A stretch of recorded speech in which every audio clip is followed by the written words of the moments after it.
Tu fais quoi? J'ai vu que pour 100 balles, on pouvait s'acheter une imprimante résine. Ouais, 100 balles d'imprimante résine. Bon, je te prends tout. Eh mais attends, mais c'est mes sous.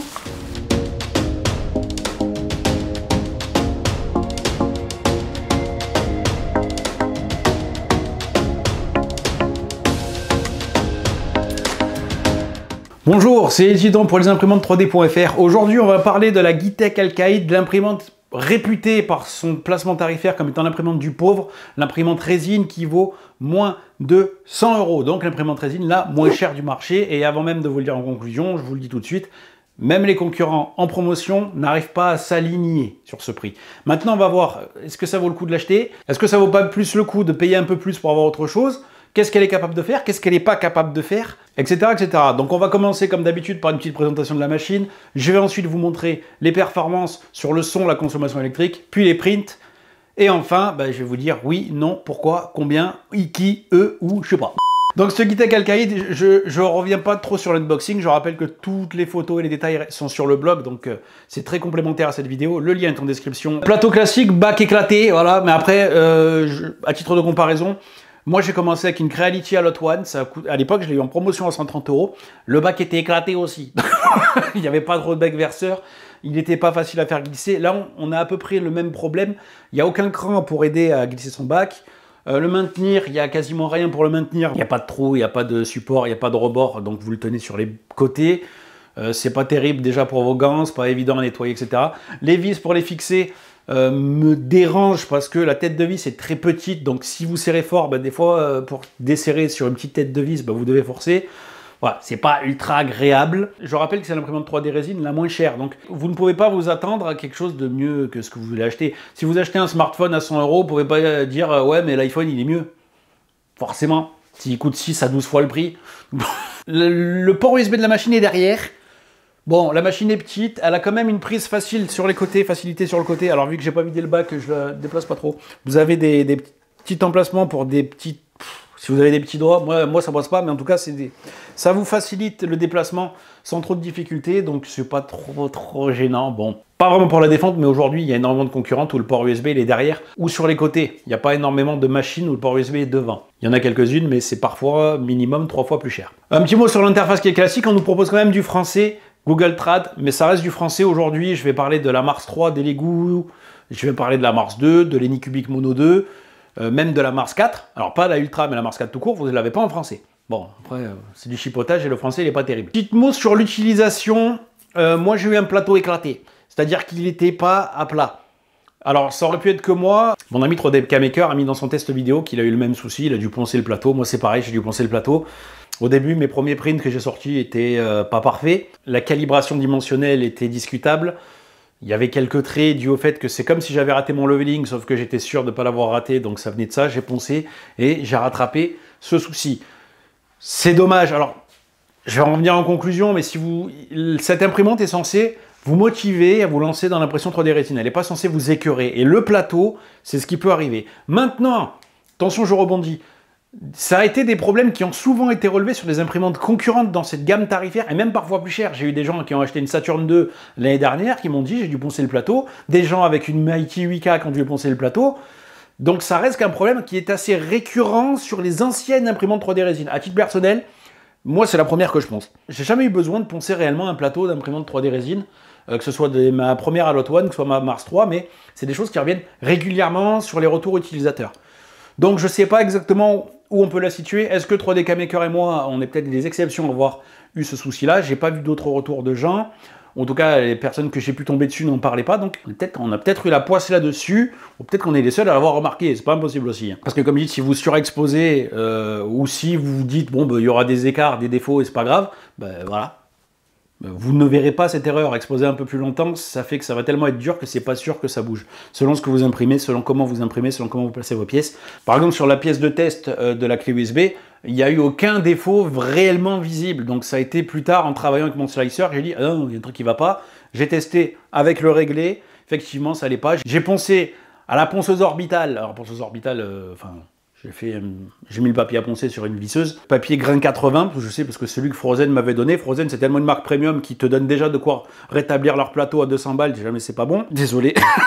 Je sors tout seul.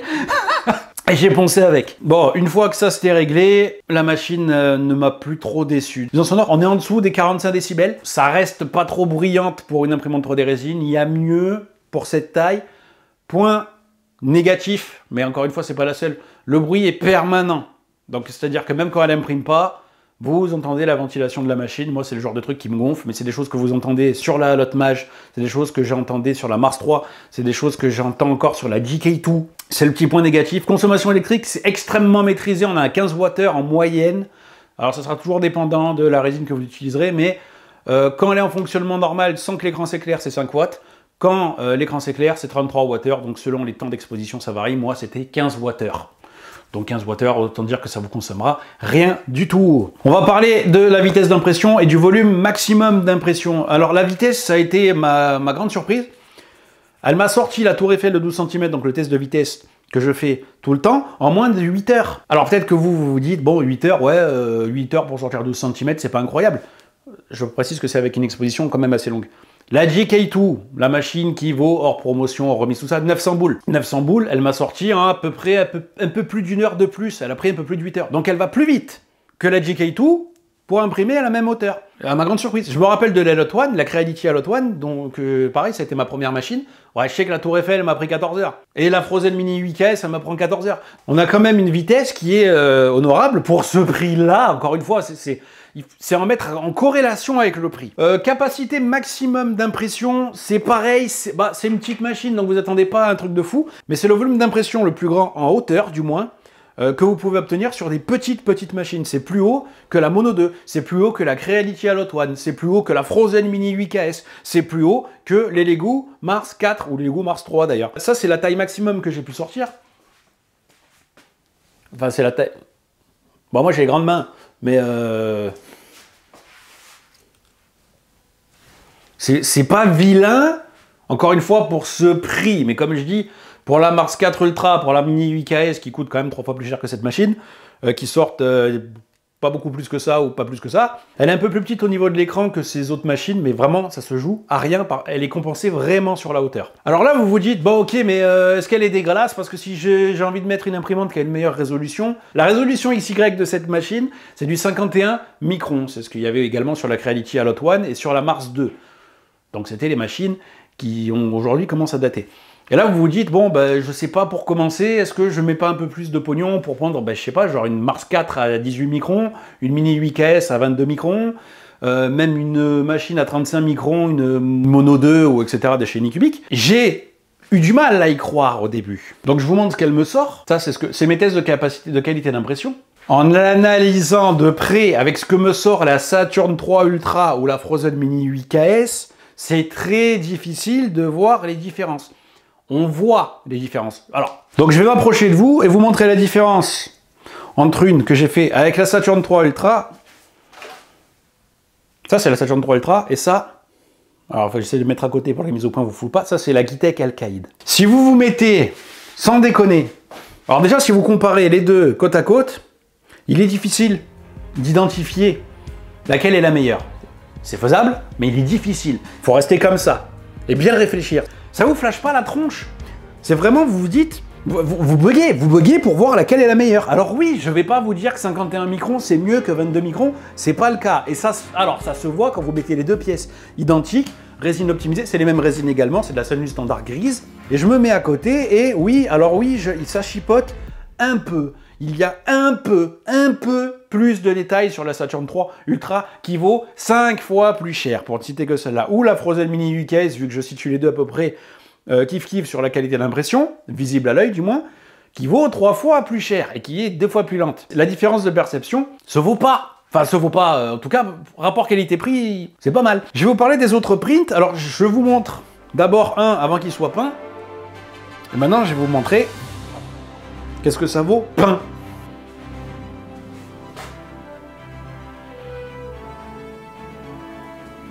C'est ma femme qui fait la peinture, hein, c'est pas moi.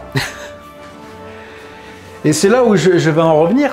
La qualité d'impression, si vous peignez vos figurines, de toute façon, ça peut rattraper des impressions de moins bonne qualité, ou à la rigueur, ça peut enlever des détails de super bonne qualité. Après, ça dépend également votre outil de peinture, votre expérience et votre capacité à peindre de façon pro ou semi-pro ou quasi-pro. Personnellement, et encore comme je dis, il faut regarder de près. Si vous mettez là ou si vous la mettez dans une vitrine ou quoi, vous ne verrez pas la différence entre la pièce qui est sortie de la Gitech Alcaïd et la pièce qui est sortie de la Saturn 3 Ultra. Je vous le dis clairement. Maintenant, oui, comme ça, ou si vous la mettez en photo pour vos réseaux sociaux, pour la balancer sur votre écran 8K 65 pouces, à la rigueur. Allez, un petit autre mot sur les autres prints. Alors, celui que je vous ai montré, c'était le Mother Brain de Loot Studio, je ne sais plus quel mois. Les liens sont dans le blog, et de toute façon, Loot Studio, il n'y a pas de lien. Je ne peux pas vous envoyer les liens de Loot Studio. C'est comme ça. Ça, c'est pareil, c'est un autre. Loot Studio, c'est du fichier science-fiction. Le buste n'a pas été fait avec la Gitech Alcaïd, je l'ai fait en speed avec une autre machine. Ça par contre, ça c'est de la Gitech Alcaïd. C'est la pièce que j'ai sortie avant de me rendre compte que le plateau était pas terrible. Donc j'ai eu quelques soucis, quelques traits de déformation parce qu'il a fallu que je rattrape le souci de mon plateau. Et l'autre pièce, et c'est là où je vous dis, franchement, je pense que j'aurais fait avec une autre machine. Celle-là, je l'ai raté. Enfin, je l'ai raté. Je vous montre. C'est INFR de The Witcher. Le fichier est de chez Oxo 3D. Le lien du fichier est sur le blog, hein, je rappelle. Et là, en plus, j'ai raté mon exposition de résine. C'est-à-dire que j'ai mis le fichier en cours d'impression. Je pensais que j'avais assez de résine dans le bac, j'en avais pas assez. J'ai voulu en rajouter, je suis tombé en panne. J'ai mélangé deux résines différentes. Donc ça, c'était un mélange de Sunlu standard et de la Gitech standard, dont je ferai une vidéo et un article sur le blog dédié sur cette résine, qui ont des temps d'exposition presque à l'opposé. Donc en fait, j'ai dû augmenter l'exposition, j'ai eu des traces de support. Bon, je suis pas content de cette pièce, mais comme je dis, si je vous poncez un peu avec des outils pour limer les ongles ou quoi, et qu'après vous mettez une sous-couche de peinture, vous aurez une figurine de très très bonne qualité. Je reviens. Alors regardez pas trop le menton, mais regardez le visage.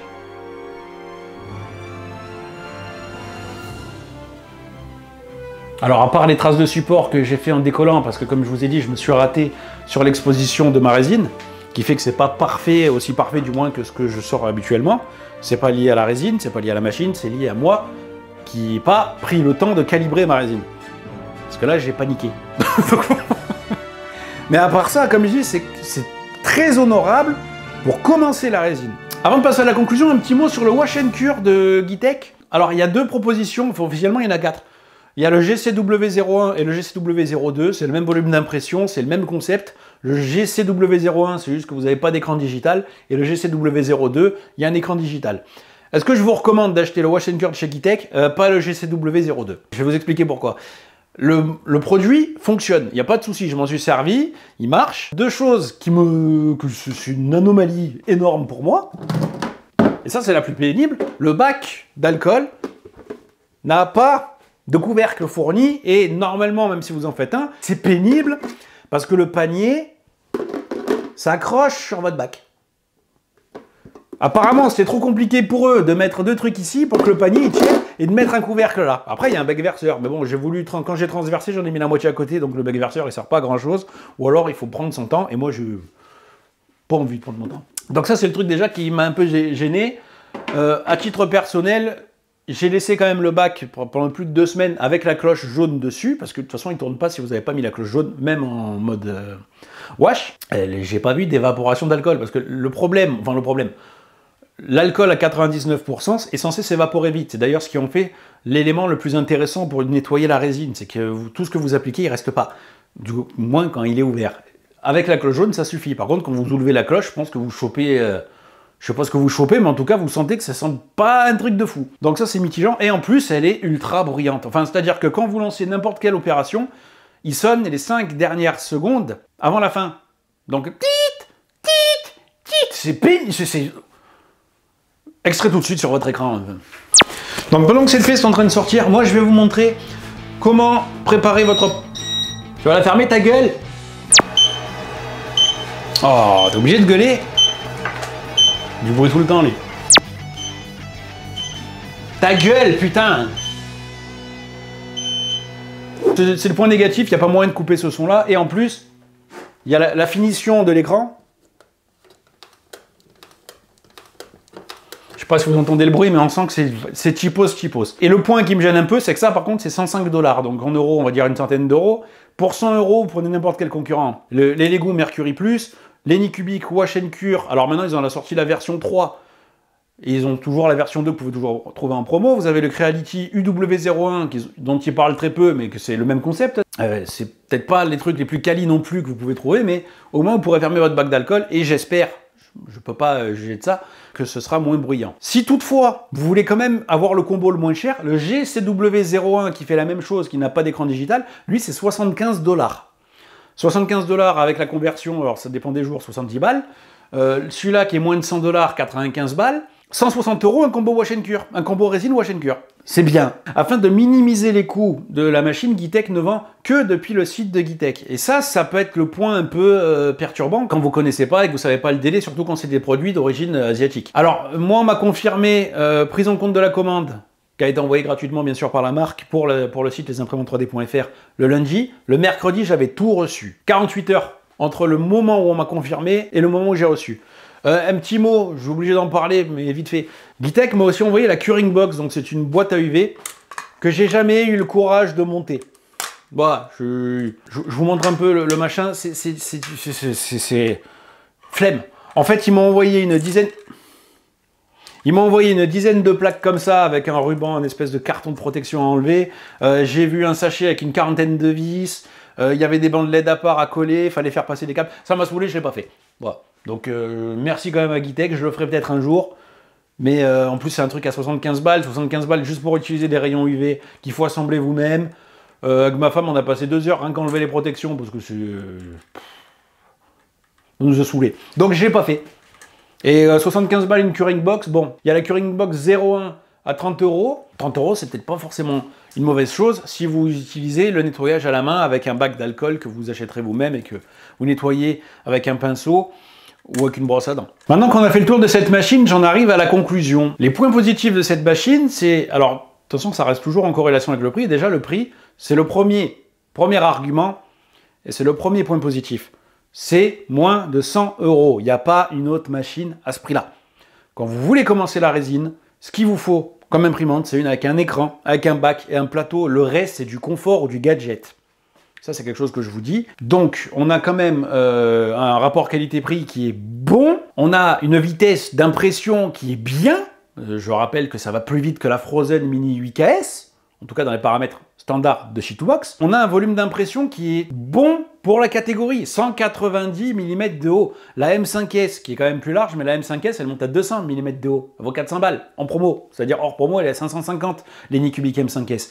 En hauteur, elle a que 1 cm de plus. Après, elle est plus large, mais sur le principe, vous pouvez quand même faire des grandes pièces. Et l'avantage d'avoir une grande hauteur, c'est que je vous la fais courte pour pas vous gonfler avec des arguments techniques. La résolution de votre écran, c'est du 51 microns.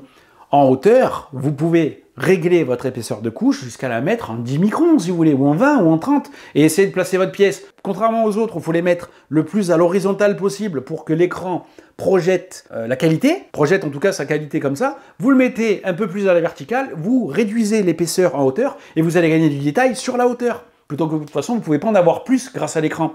Donc là, par contre, ça devient intéressant de tricher sur la hauteur. Quand vous avez une mauvaise résolution d'écran, enfin mauvaise, 50 microns les gars, 50 microns ou 20 microns, on parle de 0,030 mm de différence par pixel. Vous arrivez à avoir une différence d'1 millimètre déjà sur votre plan de travail ou sur votre tableau? Est-ce que vous arrivez à avoir un dixième de millimètre? Bon, bah alors, 2 centièmes de millimètre, me faites pas croire que vous arrivez à le voir. Bon ok, on peut le voir. C'est pas pour autant que c'est moche. C'est ça que je veux vous dire. Et comme je vous dis, si vous peignez, c'est très bon. Donc vitesse et volume d'impression correct, prix. Bah prix, il n'y a pas moins cher. Il n'y a pas moins cher. Moi j'ai eu une Creality à l'autre pour commencer à 130 €, qui avait pas cette hauteur d'impression, qui avait pas cette vitesse d'impression, elle avait d'autres choses. Elle avait d'autres choses, plus confortables par contre. Mais écoutez, 130 € en promo, et on la trouve de moins en moins, des fois on la trouve plus du tout. En promo, vous avez l'Anycubic Mono 2 qui a une meilleure résolution d'écran et un plateau un peu plus large. En promo, il est quand même à 150 €. Donc là, le sujet, c'est... en fait, vous avez deux façons d'analyser cet achat. C'est soit vous vous dites, je mets 50 € de plus pour avoir une machine un peu mieux, mais vraiment un peu. Soit vous vous dites, je mets 50% de plus du prix de la machine pour avoir un truc, peut-être 5% mieux, et encore, je ne suis pas sûr que ce soit visible. Vous voyez ce que je veux dire? Donc là, le sujet est différent. C'est-à-dire que, je ne pense pas que quelqu'un va se lancer avec une Guitec Alcaïd dans le monde de la production, en tout cas dans la production commerciale, Mais si la question se pose, vous pouvez vous dire, soit je prends 3 Gitek Alcaïd, soit je prends 2 Anycubic Mono 2 quand elle est en promo. Ça, c'est vous qui voyez. Hein. Alors, l'Anycubic Mono 2, vous avez le test sur le blog, mais je ne me rappelle plus vraiment la vitesse d'impression, si c'est similaire ou pas. Donc, ça reste à ce prix-là. En point négatif, elle n'est pas confortable. Voilà, en point négatif, le plateau, je suis quand même très mitigé, donc je dis mon expérience. C'est peut-être pas le cas de toutes les machines, c'est peut-être le cas des machines qu'ils ont mis de côté pour envoyer aux testeurs, parce qu'ils savent que les testeurs, ils aiment bien bricoler. C'est pas qu'ils aiment bien, c'est qu'on nous laisse pas le choix.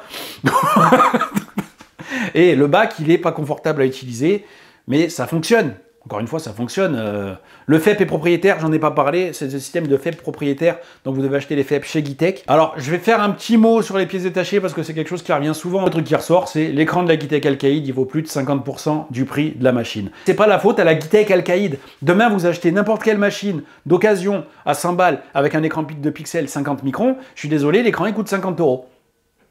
Mais la machine, par contre, si vous trouvez une Creality Alloy One, une Elegoo Mars 2, peut-être que vous allez... l'écran va coûter cher de toute façon. Mais la machine, elle n'est pas censée coûter 100 balles. Donc en fait, c'est pas que la pièce détachée, elle est chère par rapport à la machine, c'est que la machine n'est pas chère par rapport à la pièce détachée. Donc oui, il est évident que si vous dites « Ah, j'ai acheté un truc à 100 balles », bon, 2000 heures après, ou si vous faites une erreur, 2000 heures après, vous flinguez l'écran, ah ben, faut rajouter 50 balles. Si vous tenez 2000 heures avec la Gitek Alcaïd, c'est une belle performance. Pas parce qu'elle n'est pas fiable, mais parce que l'intérêt d'avoir la machine la moins chère du monde, c'est que vous voulez passer le pas et vous voulez pas prendre le risque de perdre de l'argent. Donc si ça vous plaît, vous allez avoir rapidement envie d'investir pour une machine plus rapide, plus confortable, plus chère, plus grande, avant d'avoir atteint les 2000 heures, ou ça va pas vous plaire, ou vous saoulez, vous n'aurez pas le temps, et vous n'allez pas la faire tourner. Et c'est là où en fait je recommande cette machine, c'est si vous êtes dans le genre à vous dire, je veux commencer l'impression 3D résine, mais je sais pas si je vais m'en servir. Ça c'est le syndrome de l'impression 3D en général. Il y a plein de gens, ils achètent la machine, soit par curiosité, soit par idée, puis ils abandonnent. Ils abandonnent parce que pas le temps, parce que des soucis, parce que c'est pas aussi évident que ce qu'on semble voir à droite à gauche, parce que les gens qui en parlent ont de l'expérience, ou peut-être ont eu de la chance, ou etc. Et là, vous vous dites, bon, j'ai envie d'essayer, par curiosité, parce que l'impression 3D résine, il y a deux types de personnes, ceux qui veulent leur figurine, et ceux qui ont, un peu comme moi, l'envie de découvrir. Moi, l'impression 3D résine, je vous dis la vérité, je suis rentré dedans pour curiosité. Et comme l'impression 3D, j'avais des idées, mais j'avais peur, ne serait-ce que pour le filament, j'ai dit, je vais l'acheter, et elle va jamais servir, parce que je vous dis la vérité, mon entourage proche, que je connais quand une impression 3D, même filament, ils l'ont acheté par certains avant moi, s'en servent plus.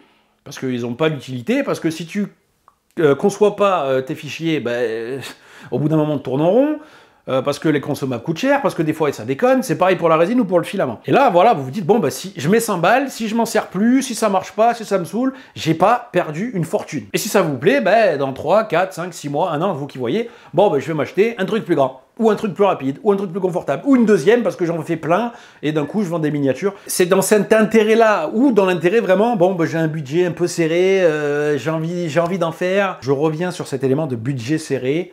L'impression 3D résine, tout ce qu'il faut acheter ne s'arrête pas qu'à la machine.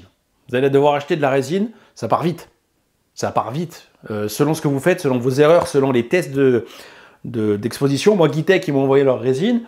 Rien qu'à faire les tests pour savoir comment je devais la calibrer, j'avais bouffé la moitié du litre. Pour vous dire la vérité, la Gitek, oui, j'ai fait 3-4 pièces. J'ai fait 3-4 pièces et il me reste quasiment plus grand chose. Il me reste juste un peu pour finir mes tests que je vous montrerai prochainement. Donc la résine, ça part vite. Il vous faudra de l'alcool pour nettoyer vos pièces. Alors bon, vous pouvez trouver de l'alcool à 3 € chez Action, c'est pas le plus efficace, ça marche. Il vous faudra des gants. Vous allez utiliser du sopalin. Généralement, vous allez tenter d'avoir un wash and cure. Si vous n'en avez pas, ça va vous saouler. Donc si vous avez un budget limité, je vous recommande d'agrandir quand même le budget. Mais par contre, j'ai une bêtise, si vous avez un budget de 300 balles, tout compris, oui, prenez le wash and cure à 75 €, si vous voulez un wash and cure, mais clairement, si vous voulez pas vous écurer du travail, moi je recommande. La machine à 100 balles, il vous en reste encore une centaine d'euros, vous achetez 2 litres de résine, ça va vous faire 50 balles selon lequel vous prenez.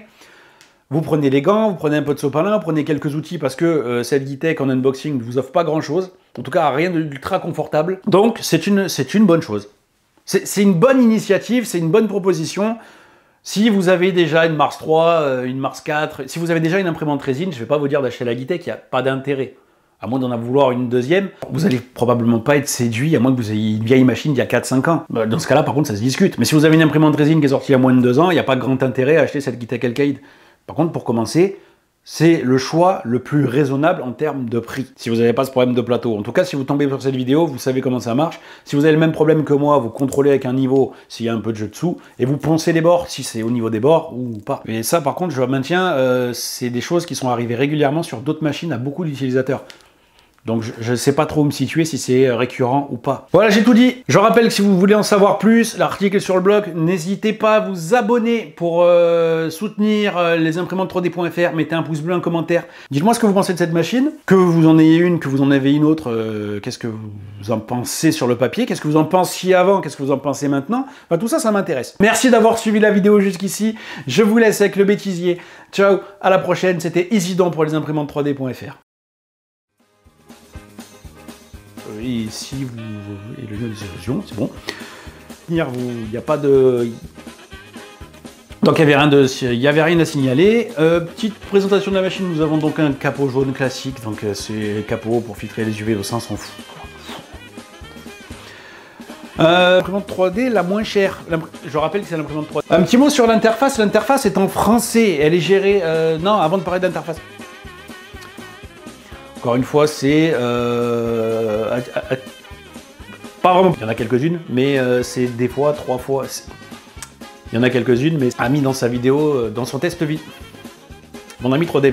Sinon, il y a eu au début, j'ai juste... au début, mais, la calibration, c'est... Mais moi, j'ai pas pensé au papier à poncer. Enfin, j'ai des petites performances, nuisances sonores, c'est correct. On est à 15 ou... Non, ça c'est... Mais non. 15 watts, c'est pas la nuisance sonore. Qu'est-ce que j'ai à dire de plus là-dessus? Mais c'est la hauteur la plus haute. La hauteur la plus haute. Ou que l'ENI Cubic Mono 2, je sais pas si je l'ai dit. Donc, c'est la résolution de cette machine, donc par pixel, c'est du XY. Donc là, vous vous dites, mais quoi? Mais n'importe quoi. La résolution de cette machine, c'est du XY. Bon, une mono. Votre capacité, votre qualité à peindre. Comment on appelle ça? Il y a quelques traces qui étaient liées parce que c'est la pièce que j'ai sortie. On va la refaire. C'est emmerdant. C'est pénible. Le Lego Mercury Wash Plus. Non, c'est pas ça le nom. Le dernier mot, on va attaquer la conclusion. Afin de ne pas avoir à marger davantage, ou en tout cas afin de ne pas avoir à verser des commissions à comment on appelle ça? Aux gens qui vendent. Bon, on va la refaire complètement cette phrase. Afin de maximiser les coûts, ou de minimiser... Non, c'est pas ça. Quand vous ne trouvez pas... Quand vous trouvez pas... quand vous connaissez pas et que vous savez... Guitec m'a aussi envoyé la Curing Box. Ça... Ok. Après, il y a la GCW... C'est pas le même nom. Contrairement aux autres, si vous tenez 50 heures avec la Guitec... Si vous tenez... je pense que c'est quand même une bonne... Comment dire? Merci d'avoir la vidéo mais c'était pas ça le mot. Merci d'avoir suivi la vidéo jusqu'ici. Je vous laisse avec le bêtisier. Ciao, à la prochaine. C'était Isidon pour les imprimantes 3D.fr.